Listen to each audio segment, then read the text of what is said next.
Hey, what's up, VFL in the lane? Back with you with myself, Alexis Hornbuckle, with the star Jarnell Stokes, and our very special guest, another VFL, Derek Furlow. So y'all say what's up to the people before we get started.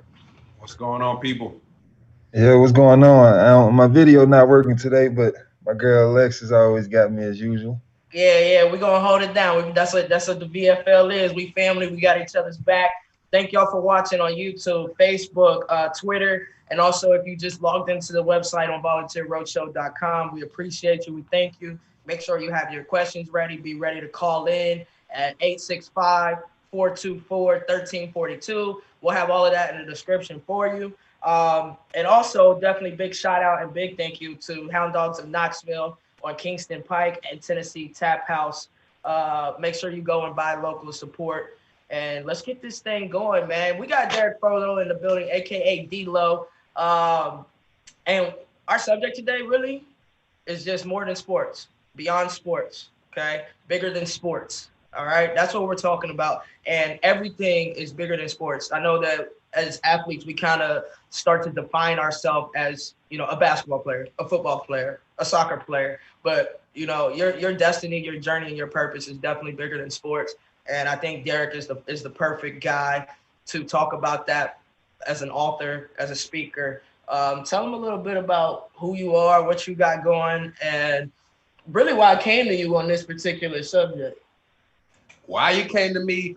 Who knows? But but in general, Derek Furlow Jr., speaker, author, entrepreneur, and as playing at the University of Tennessee, I had a chance to realize that there was more to life than just that the field, and I was exposed to guys and people in different industries, which made me expand and just open my mindset to there being more to life than just the game. And I realized that if I didn't go pro, I still had to live life. There was more life left to live after the game, and I had to realize who I was outside of what I did. So that's when I just started to just take those comparisons of what sports taught me and say, okay, how can these things, how can I take away some of these lessons and correlate them to my life after sports and then carry them over so I can have the same unfair advantage off the field that I had on the field. So that's kind of how the ball started for me. And from there, I went on and wrote the book, What's Next? How to Transition Like a Champion, and created a curriculum called the Transition Playbook that's designed to help teach athletes those transferable skills, those intangible things that they know, and then created an online platform, transition training, inside of sports like this university, that's going to help student athletes and athletes take that transition, those transferable skills, and implement those things virtually. So that's where I'm at now. We just continue the movement outside of speaking to different teams and organizations. But I just happened to come to that reality myself and seen a lot of people that played before me suffer during that transition. And I realized if I didn't have a plan in place, I was going to suffer too. But that plan really wasn't about me. It was bigger than me. Right. Yeah. What are some of the things that we could take from, just being an athlete? I had a few that I grabbed and put in my cookie jar to take with me for the rest of my life. Give us some tips on, how you were able to make that transition from football to business. And, maybe it's in your book too. Yeah. I know a lot of the details is definitely in the book, and people can get definitely athletes for now. My supplies last and get a free copy at sportslifebusiness.com. But the main thing I would say, there's a couple of them, a lot of them actually, but it's a few that first things first, your identity. You got to know who you are outside of what you do. Like Lex said earlier, we play this game so much, put so many blood, sweat, and tears into it for this end goal, this end result. And if it don't happen, if it don't work out how we think it's going to work out, a lot of times we feel like we were failures. We feel like life ain't worth living. We might feel like we didn't live up to what we expected of ourselves. Or we just got to take a step back and realize that even if it didn't work out, the game pays off in different currency.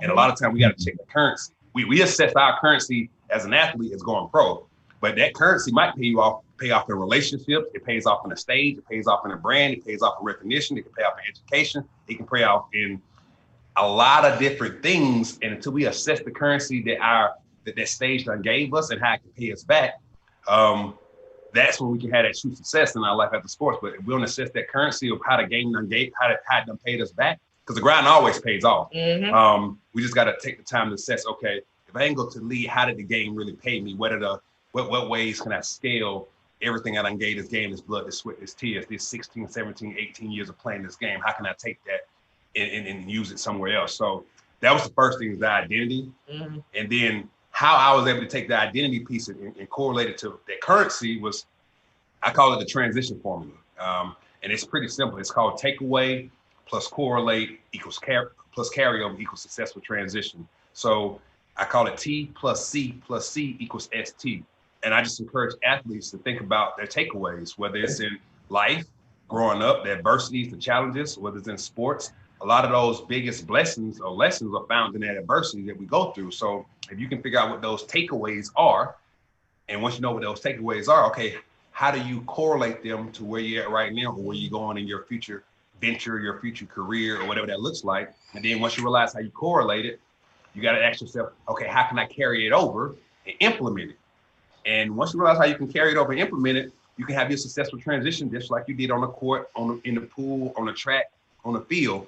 But we're never taught it. We never showed it. It's never drawn out as a simple blueprint or a simple game plan. And that's why I created my material. So now that once athletes transition into life after sports, or those that are playing right now that are not going to be able to go to school, that sports might not even happen, now they got something to fall back on and look at, because that's all they know. That's all they saw. That's all they wanted to be. That's all they put their sweat into. And now all of a sudden sports is paused. This may be their senior year, whether it's in high school, whether it's in college, or whatever that looks like. And now they trying to figure out, what do I do next? Or who am I? So it's so many things we can touch on, man. But that was one of the basic things that I know without a shadow of a doubt, athletes had that systematic approach, just like the playbook. It'll be an easy transition for them to a degree, because they know they got a frame of reference, something to compare it to. They got a game plan or a blueprint to say, okay. I said we need more like that. Like the biggest lesson I took from my hoop career, and I was able to transition, was mental toughness. There you go. There's no currency on that. That's literally just callous on my brain for when I go through situations. For instance, how many teams I've gotten bad news from, great news, into another bad news statement, or having to ride the bench when I was supposed to be playing this game. Just so many different aspects where an injury, where you all of a sudden you was going to the gym every day of your life, and now you in a position where you have to overcome that. All that shit, really, really helped me in the business world. Because now when I go through like a partnership didn't work out, or a business partner tried to burn me in some type of way, it's nothing. It's nothing. I've been here I love it. times, like seriously, and that's literally. I'm just so forward thinking when it comes to business. That's one thing I took away from basketball. I mean, from just sports in general. What about you, Alexis? For me, definitely the mental toughness. I mean, look who I played for. I played for probably the toughest woman, period. And I mean, mentally, spiritually, she just was locked in, and it caused us to become, even more locked in than what we were, with direction and leadership. But he also, D'Lo, you also said something where you kind of said you lose yourself sometimes when you're not playing that sport no longer. And I felt that. I've actually gone through that when, after my 6 years in the league, and I felt I wasn't done right. And I just literally didn't want to play basketball. It was almost as if they took the love of the game away from me and replaced it with politics and bullshit. And it really affected me, because all I knew growing up was, if you bust your tail, if you work hard, if you grind, you will be rewarded.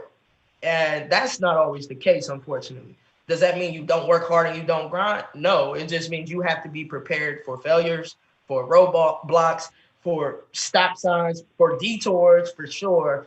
And being able to adjust that, like you say, who are you outside of sports? I had to literally figure out who I was when I'm not on the basketball court. If I move somewhere and they don't know me, which means my basketball, my identity within basketball is not what's leading that conversation. Yep. Who am I? Yep. Where's my confidence? Where's the lessons that I took away from the sport? How do I implement, like you say, the playbook of life, taken from what we learned from sports? And Pat's definite dozen kind of put everything in that systematic order for us as Lady Vols. And once I got back to that, obviously getting back to the Bible, praying, studying, reading, right, and just slowing down, I was able to find myself like, okay, if I don't play basketball another day in my life, how can I help? What is my purpose? What is my passion? And that led to coaching, training, teaching, mentoring, and all that good stuff that comes with it. Y'all both said something that I want to make sure y'all heard yourself. I don't even know if you heard that you said it. So when you think about the game, I like to call it life prep, because the game is prepping you for life. When you think about it, at some point in time during the game, you're gonna be behind. You might be ahead.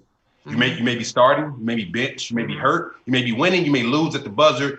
Things may go your way. Things may not go your way. But a lot of those times, you get a chance to let that happen in practice. Right. So you get a chance to practice it. Oh, it didn't go your way. Guess what? You get a chance to practice it again, and you practice it again, and then you practice it so much until you get it right, right? So in the game, you get a chance to practice how you're going to respond to adversity, how you're going to respond to challenges, how you're going to respond to pressure, how you're going to respond to wins, how you're going to respond to losses. Well, as an athlete, we got that advantage because we get a chance to practice that. So imagine when you get into the real world, you don't have the chance to practice how you're going to respond to challenges, adversities, losses, failures, wins. Most people that don't play sports at the level that we played it at, they never get a chance to practice those. When they get into the real life setting, they get into a career, they get into business, they get into entrepreneurship. Once something happens like that that's catastrophic, they shake, they fold, they crumble, or they have to chance. They gotta figure it out in the moment because they never had a chance to practice how they was going to respond to it. That's that emotional life prep in those reps, those mental reps that the game give you if you're an athlete that most people don't get, which gives us an unfair advantage as an entrepreneur, as a business person, as an employee, because you've had a chance to practice. You've been putting in hours in the gym of disappointment, hours of responding to disappointment, hours of responding to adversity and winning and things of that nature. So that's one of those built-in intangibles that if you know as an athlete, like Jarnell said earlier, that mental toughness just came easy in business because he done put that work in practice mental toughness so long that now it's simple for him. Right. So I would just advise all athletes who heard what y'all just said. Y'all got those intangible things built in, but you don't know it. It's never brought to your attention. You're not aware of it until 5, 6, 7, 8, 9, 10 years down the road, or until life doesn't hit you so hard where you find yourself at rock bottom, and then you got to finally respond. And a lot of times it ain't because life is too hard on you. It's too easy on you. The game is so hard on us, and we have to prep and prepare so much and put so much into it. We think differently. We're more locked in. When we get into this regular life thing, it ain't that much pressure like we're locked in the game that we don't necessarily apply our best. We don't bring our A game. So when you don't bring your A game, you don't show up how you're supposed to show up, and it happens. You don't get the results you really want. So it's more one of those things. Life ain't really as hard as we make it because you don't play this game at this level. I believe it's possible to do anything, but a lot of times we turn off that switch, that mindset that we had when we was playing the game, we was on the court, in the pool, on the track, on the field, and we get to life, we turn it off, and we don't operate at that same current, that same frequency, and that becomes half of the problem. That's funny. Who would have known, man? Running these lines, getting cussed out by coach. Come on, bus on the field. Hey, I quit football, dog. I don't know how you did it.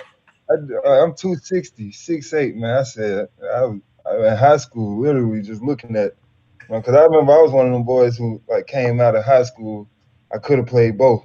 Like I was just like deep down, I never told anybody, but I could do it.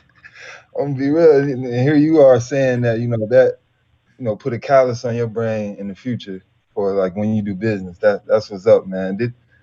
Just to switch the subject super quick, did y'all see where I don't know how y'all feel about the virus and everything that's going on, but Biden kind of came out, made a bunch of statements. Trump made statements, and yesterday, just going back to the virus, Trump said that not wearing a mask is peaceful protesting.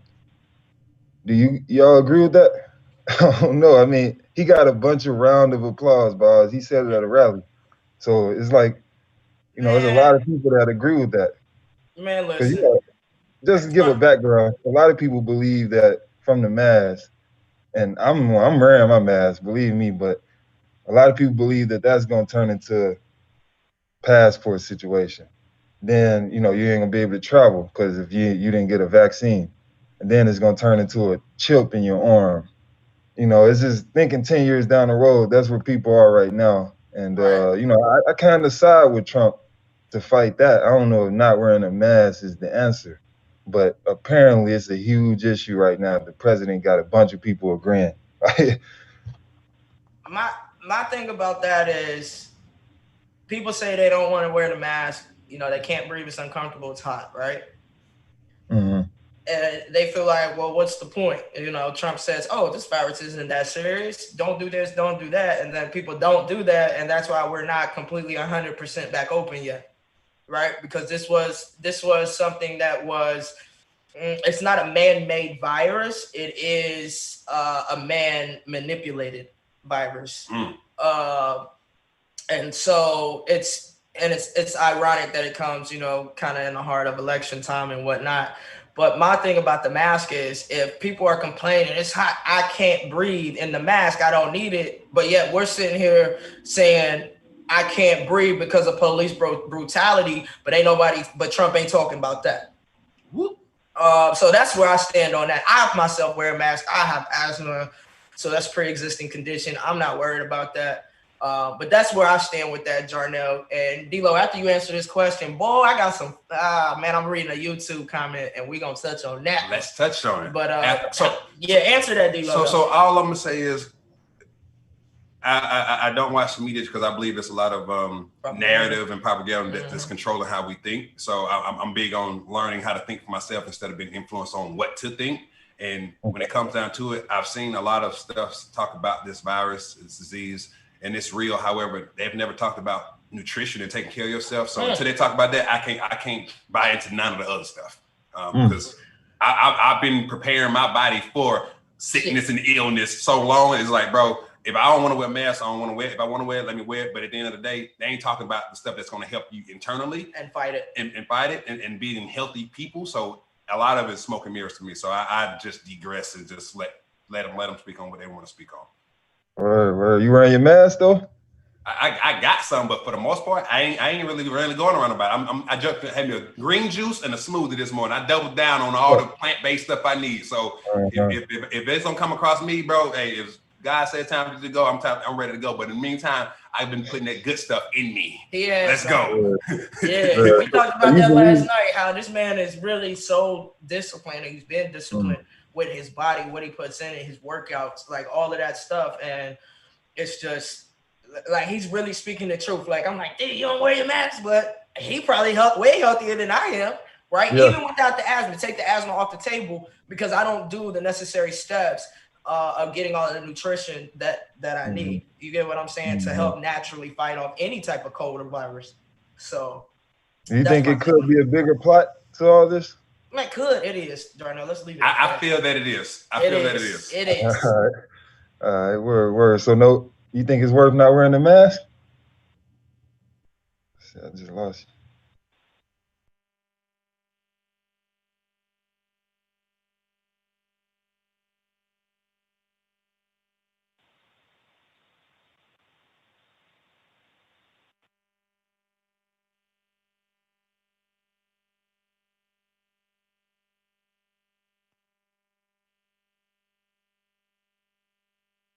Are you there, Jarnell?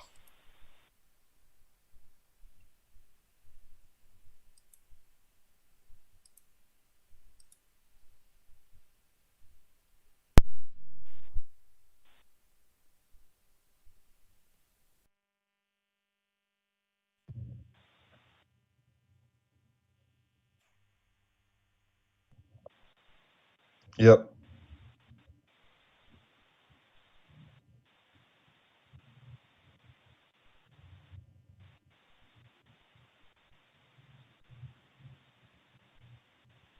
Okay, I got you. Oh, so we lost everybody? Oh, I got you. Okay, I'm talking. Okay, cool. All right.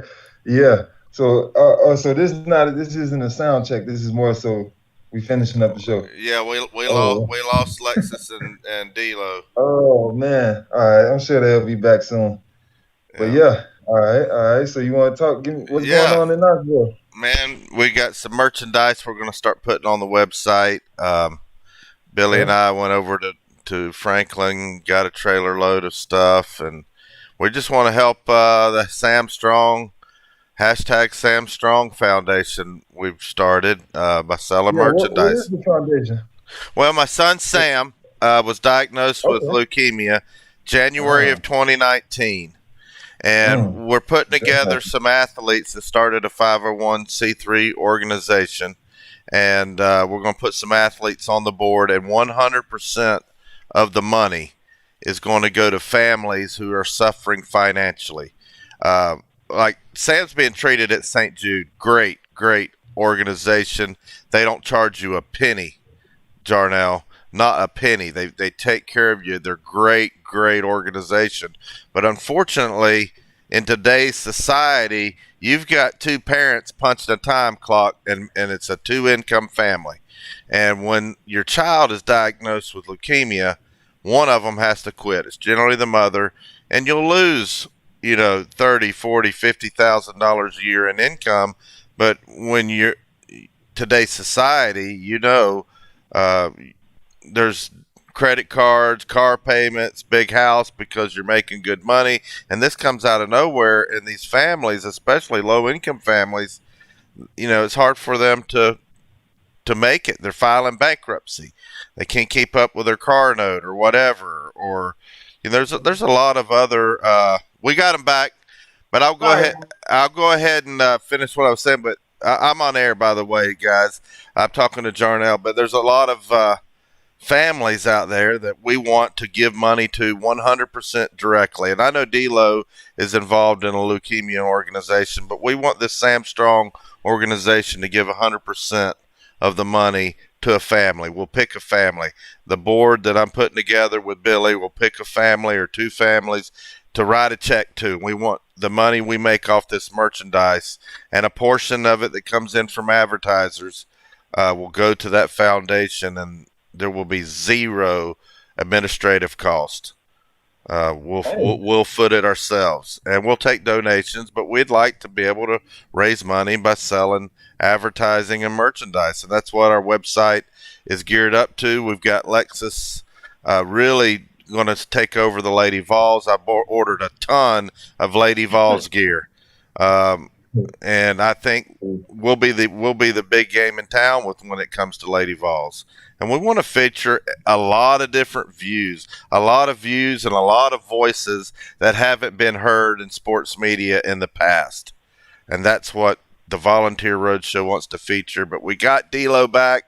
I met with D-Lo and his partner there at Market Square. What was it, a couple weeks ago? We had a great organization. We got some things that we might be announcing pretty soon on that, but I'll turn the show back over to you guys. I'm sorry. Hey, listen, I appreciate you holding that down, Jarnell and Bobby. Appreciate that. Yeah, no doubt. It cut off on me.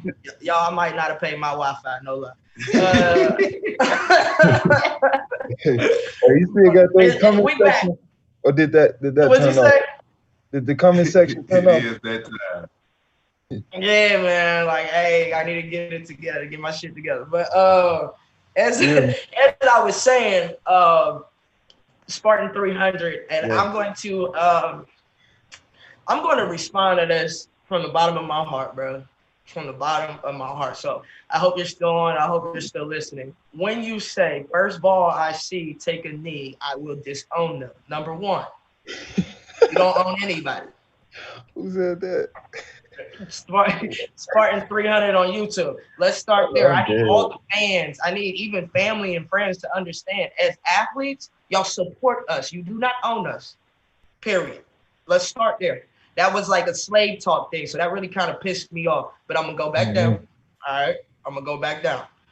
So when you say that, why? My big question is why. I'm more about conversation. Let's see what we can learn from each other, whether we agree or disagree, or agree to disagree, whatever it might be. Help me learn. So Spartan 300, if you're still listening, why do you feel so strongly about that? Because the majority of my family has served in the military. Okay, I have ancestors that fought in World War II. Okay, I have vets from Vietnam. My family has served and continue to serve to this day. And we still take a knee because it has nothing to do with the flag. It has nothing to do with disowning our country, right? It has everything to do with police brutality and demanding justice for killings that are done unjustly. Listen, racism is a thing. And if you want to say it's not, then I'm sorry. You are just one of those people who unfortunately might never get it. Okay, which is fine, but you have to understand we are taking a stand as a community, as minorities, as Black folks, as Asians, as Hispanics, Mexicans, all of that, and trying to come together and really fix the root of the evil, which is systemic racism, right? Inequality, inequity, like shit ain't even, period. So that really kind of irks me to know that the amount of time, the effort, the pride, the heart that goes into what we as athletes do to make our game better, our teammates better, and to help our sport. And yet you feel like you sit on some type of pedestal to say that you will disown a player that takes a knee. Now listen to how ignorant that sounds. And I don't mean that in a disrespectful way. I mean it as you really spoke without thinking. And you got to realize your words can hurt people. They can cut. And when you say them, I'm just trying to figure out, why do you feel so strongly about it? This isn't an argument. This can be a debate, but it's not an argument. I just want to know where you stand. What about anybody else? I'm sorry, I had to get that off my chest, y'all. Yeah, I had Jarnell, parents what you who got? told I me, want Spartan to call in. oh, you got it. Yeah, Spartan, call on in though, man. Let's have a conversation. Call us, please. Yeah, 865-424-1342. And be yourself, man. If you want to come on here screaming, yelling, cussing, do your thing. You might get hung up on, but do your thing. Yeah, I used to get angry at stuff like that. Like now, it's no point. To be real, everybody got their own perspective, and That's it. like, yeah, it's a conversation that need to be had. So go ahead, call in, and you know, I got parents who fought in the war just like you. Like my granddad brought something to my attention that was very, very like eye opening, and no other country, and he made it a very, very big point that as military vets, they would still need today, even back then there was a huge belief that they were just fighting for the flag, in which they were. They were fighting for the flag because it stood for the First Amendment, which is the ability to voice your own opinion, freedom of press, the ability to peaceful protest. Without that, I'm not sure he would have even fought the wars. So as an American, we have our right to peacefully protest, and no other country has that specific right. No other country can, like in China. I was just in China, literally. People who aren't wearing masks, you know what happened to them? They get jacked up and sent to prison right away. Like I almost got snatched up and sent out. Like seriously, they had to, and I was just like holding it down in my room, like y'all just gonna have to come get me out this joint. I don't see no guns or nothing, but like me, like seriously, Yeah, but crazy, bro. I'm not going to their prison. But that's literally what they was doing. Like as soon as the virus broke out, they were just snatching people up and just taking them. And like that's literally what my dad, like he's a huge like capitalist, even though I kind of don't believe we live in a capitalist world now with all the corruption and stuff going on. So the wealth gap is too uneven. But Yeah. basically, quite essentially, in other countries, they suffer. They all over the Middle East, we see people popping up dead in body bags for standing up to their government, and that's the one thing that as America we take pride in. That was all we was built on. That's why everybody wanted to come here. That's real, bro. That's real.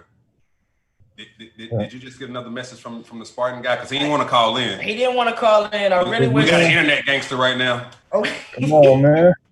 So his one of his responses was, bring that BLM bullshit to Tennessee. That stadium will be empty. BLM is a domestic terror group. Me too. Justin Sandy said, I don't agree with you, VFL. Me too. We need to leave one another. Lives matter, not just Black lives, but all. So I can't even finish your sentence, bro. So let's talk about this. So this is for all Vol Nation, all the nation, everybody, because I had to address this with one of my guys that I worked with back in the day, and it registered on his category on his radar once I seen him post a shut up and dribble with LeBron saying something about they didn't care about what Trump said. So I just responded, bro, athletes got stage and they free to voice their opinion, whether you like it or not. It's completely up to you, just like the president can express his opinion, whether you like it or not. So with this whole BML talk, somebody commented on that post and said, but they're wearing Black Lives Matter, a hate group shirt. So I had to respond to that just like I'm gonna respond to this guy. Hey, bro, let's be kind. Let's we're gonna talk about this in a civil manner. And I don't know nothing about this Black Lives Matter group, but this is what I know. Before that organization existed, I was Black, my ancestors were Black, and they lives matter. So what we're talking about is human lives, not a organization. Just so happen that organization has a name that you can put a political or narrative on it to twist the plot and control the narrative. But if you remove that organization or remove that thought process of that being an organization or a group, we're talking about human lives, not the organization. We're talking about people.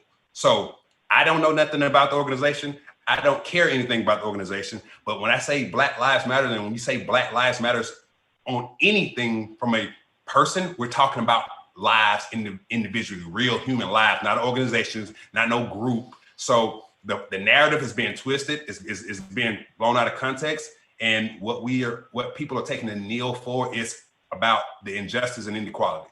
So I say that to say this: what you get mad and angry about when people take a knee at, because it's about a flag, I just want you to think about this. The flag to you might not mean the same thing to me. Because in the end, when you say the Pledge of Allegiance, it says equal with liberty and justice for all. And if I'm Black, I don't believe there's liberty and justice for all. So why would I be taking a stand and put my hand over my heart for something that's not necessarily right based off how we're being treated? Right. So it has nothing to do with an organization. So let's stop twisting the narrative and making this thing something that it's not, because at the end of the day, it's about human lives, the Black human lives, and all lives can't matter until the Black human lives matter. So I know you might be mad, upset, frustrated, angry, whatever you want that to be, but we just want to address this from a logical perspective, not a narrative, not an agenda, nothing behind it. It's just facts, and we just calling it how we see it. So I wish you would call in, Spartan, but since you won't, it is what it is, and we're not worried about this Black Lives Matter organization. We're talking about our lives, because I'm Black, and I feel like my life matter. And if I need to say Black Lives Matter, I'm talking about me, myself, and my people, not no organization, not no corporation, bro. So don't you feel like the consciousness of like everybody around just kind of shifted a little bit? Like at first, I've been thinking how I've been thinking this way for 3-4 years now, just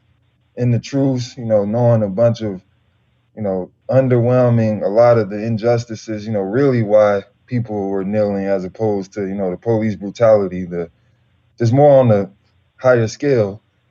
Do you feel as if, the people here, have somewhat shifted their conscience to be a bit smarter? Like, because I feel like just my brothers and sisters, like now I can post a little bit more. Like I can talk about deeper conversations. At first, just kneeling, you might be on your own, you might be on the island posting something with Black Lives Matter. And now it's become like more of a trend, or is it just a shift in consciousness? Me personally, I can make the case that it's both. I will agree with you that it is both. And a lot of times it's both because there is some agenda probably being pushed from some people that say it. But like the Spartan guy, he responded back via YouTube and won't call in so we can have a conversation. He says, how are you being treated? So this is what I would say, Mr. Spartan.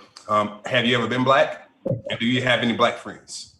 And if you don't, and if you've never been Black and you don't have to interact with Black people on a regular basis, I can tell you how I've been treated, but you probably won't understand. Still not gonna believe it. And you still won't believe it. So this is what I would encourage you to do. Go get some Black friends, people that don't look like you, and go hang out and have to engage with Black people on a regular basis. Because this is what I know this is what I know without a shadow of a doubt.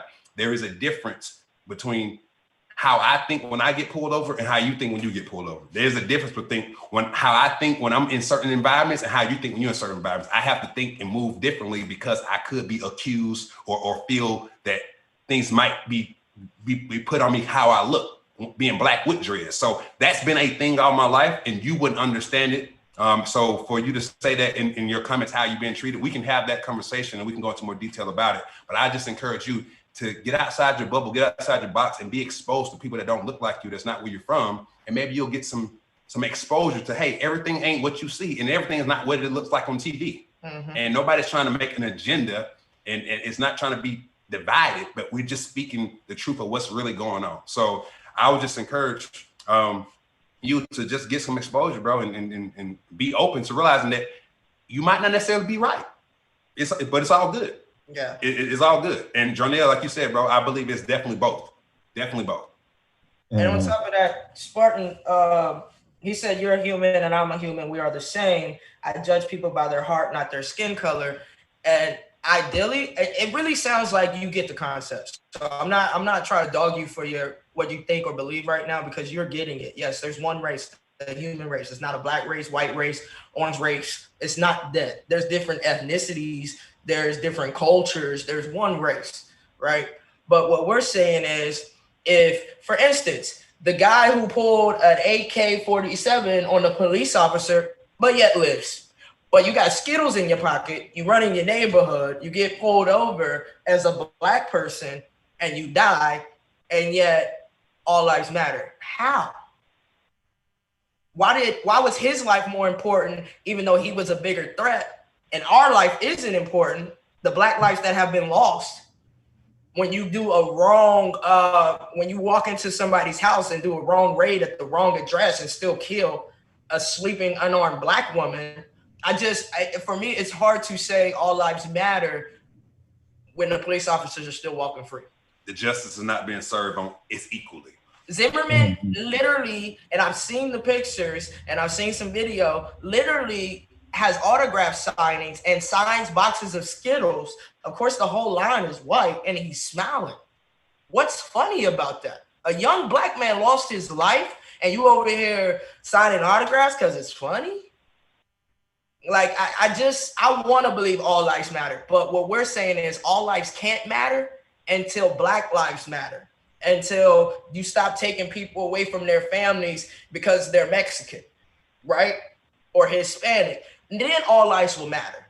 Like Derek said, it's not, BLM is an organization, yes. And it's easy to get that narrative twisted. It's easy to pull it into a different agenda, right? But let's get back to the root. Turn on your TV, do research. You'll go back in the 70s, the 60s, 1960. You can go back as far as you want and you'll still see the signs of people walking, peaceful protesting. And what does the sign say? Black Lives Matter. So this has been around before any of us have even gotten a chance to be on this earth. So this isn't something new. This is just something where we're in a generation, a tech era where things get out quicker, whether it's live or posted right after, and people can respond how they want. And now it's easier to twist narratives. What I'm saying is, it's not BLM bullshit, because I'm black. So I feel like you're saying Black Lives Matter is bullshit, and every black person that feels like they should matter is bullshit, is what I gathered out of that statement of how it's said. What you meant may not have been that, but that is exactly what it's going to be taken as from any black person. And so I love that you get he says it's a communist, it's the black KKK. So at least you know the KKK exists, right? But why people don't get mad over those three letters, KKK, but you upset about BLM? Woo. It's just things that still show white privilege and ignorance. I'm not saying you don't understand that all people are people, human race is one race. I'm saying you have to really say you get it, you have to empathize and sympathize and start to understand other people's issues and feelings. You might break down listening to people's story, black people's stories, seriously, of all ages. So just take the time, man. Just take the time. I'll talk to you. Shoot, if you would have called into the show, we could have talked now. You know what I'm saying? Come back next Saturday. It doesn't matter.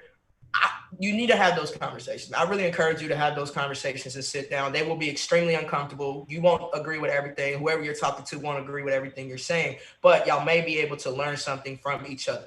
Facts. And you won't learn from, watching BET or shit, going to a sports game, or, you know what I'm saying? You definitely going to have to, sit and see behind the scenes, because a lot of our celebrities these days are somewhat paid and, corrupt in a way where they aren't exactly pushing our messages. They don't care about what's going on. They're not with the people.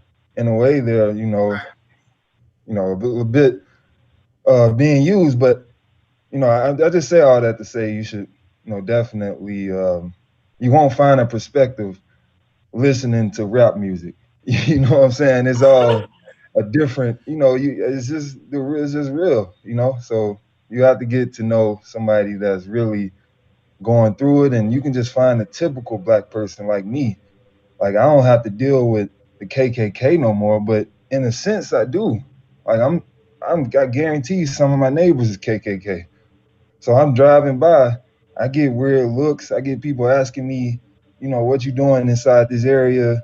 I'm inside the gate, and they asking me, I got my key, and wondering what you doing over here.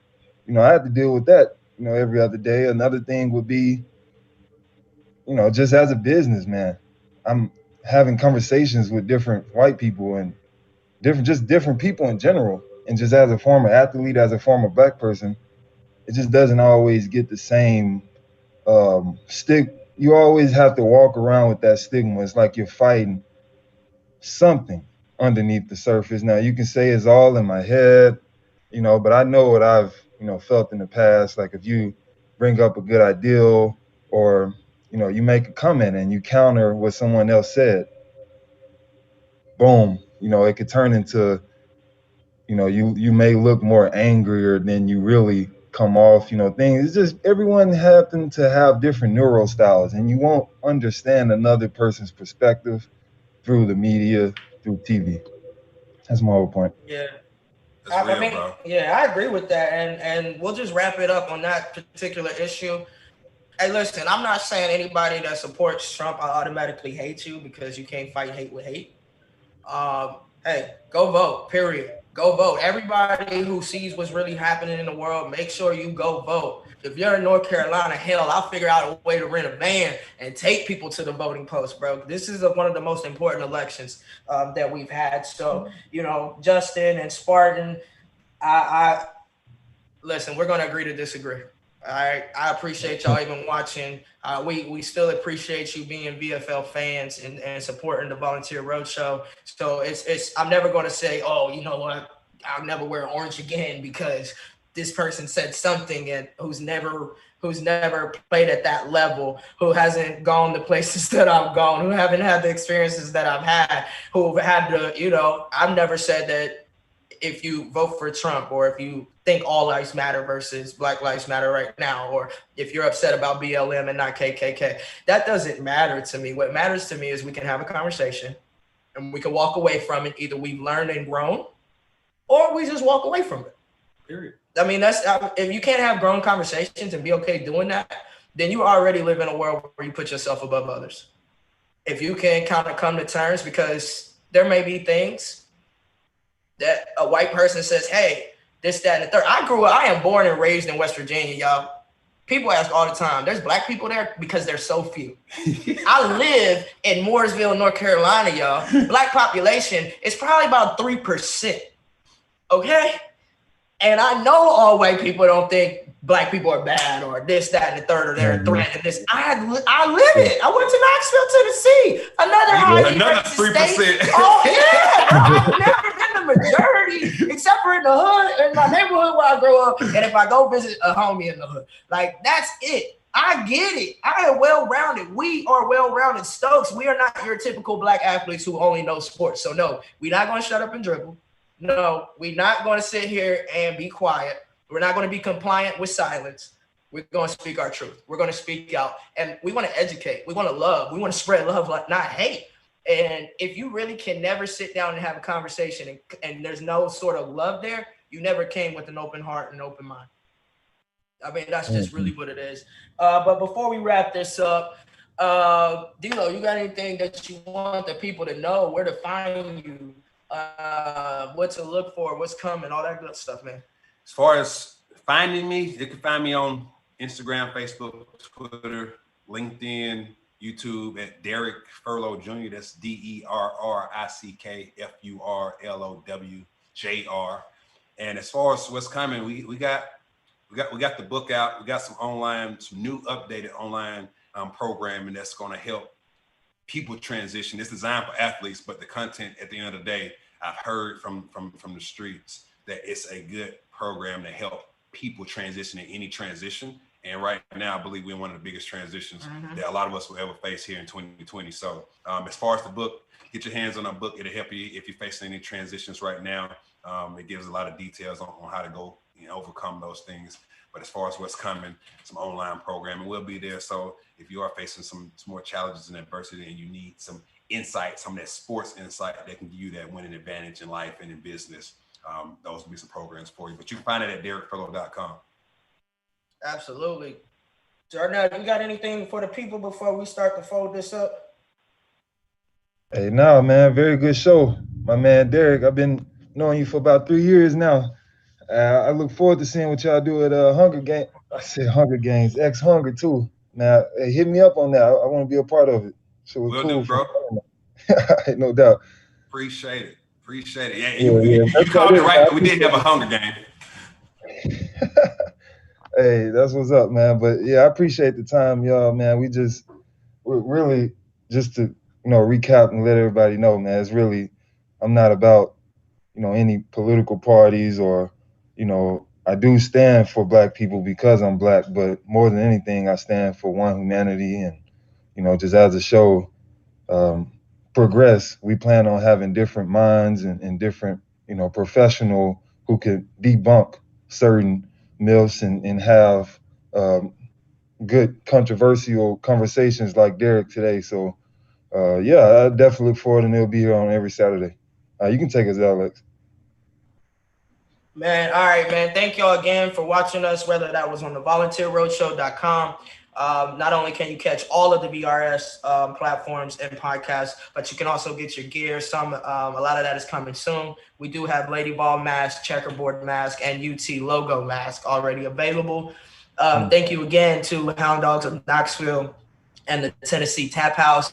We definitely appreciate you allowing us to keep this platform and to keep bringing these types of conversations to the people, to our VFL fans and fans.